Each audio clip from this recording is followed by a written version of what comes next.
Bonjour, nous sommes le mercredi 14 mai 2025 et le sujet est la conférence qui aura lieu prochainement de Google I.O. 2025. Déjà une année de passé. Alors que Google reste discret sur le programme précis de son événement phare, le Google I.O. 2025, plusieurs fuites et indices permettent déjà de deviner les grandes lignes de l'annonce à venir. C'est évident. Après, il parle beaucoup d'intelligence artificielle l'année dernière, c'était même trop. C'était la très grande majorité. Parmi elles, 5 nouveautés majeures retiennent l'attention des observateurs. N'oubliez pas de vous abonner pour plus de news sur le monde de la high-tech ainsi que les bons plans, également sur mon Twitter et en description sous toutes mes vidéos. Vous pouvez les retrouver dans mes playlists.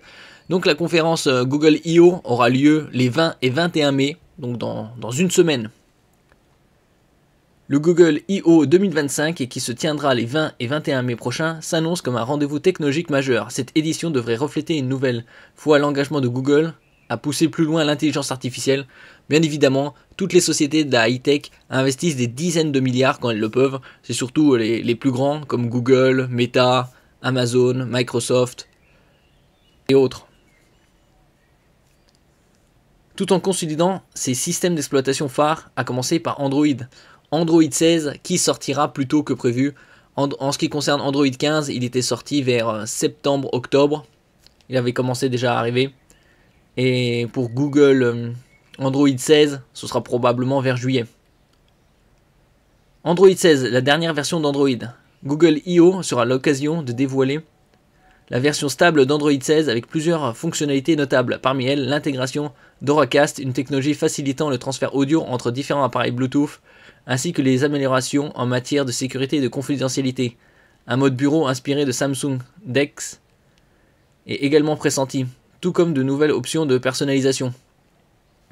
Après l'intelligence artificielle, Gemini Premium Plus et Premium Pro.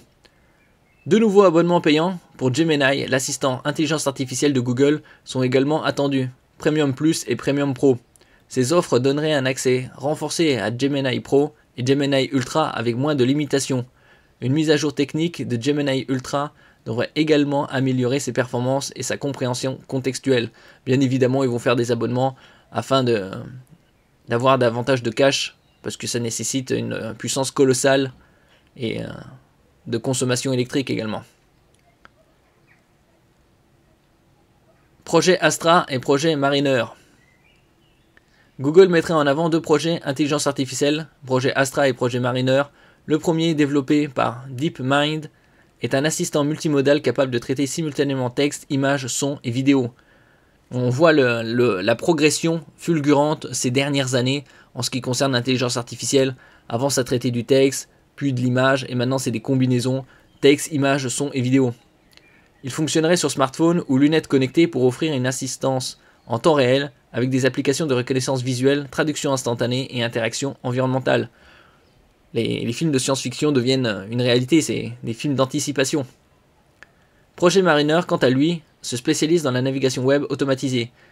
Il devrait lire les pages, interpréter leur structure et interagir avec les éléments de manière autonome directement via Chrome.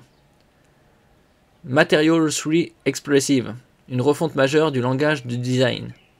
Destinée à rendre l'interface Android plus dynamique et intuitive, cette évolution introduirait des couleurs personnalisables plus riches, des composants adaptatifs et une meilleure accessibilité. L'objectif est de proposer une expérience visuelle plus cohérente, moderne et inclusive en face avec les besoins des utilisateurs. Donc on pousse la personnalisation un peu plus.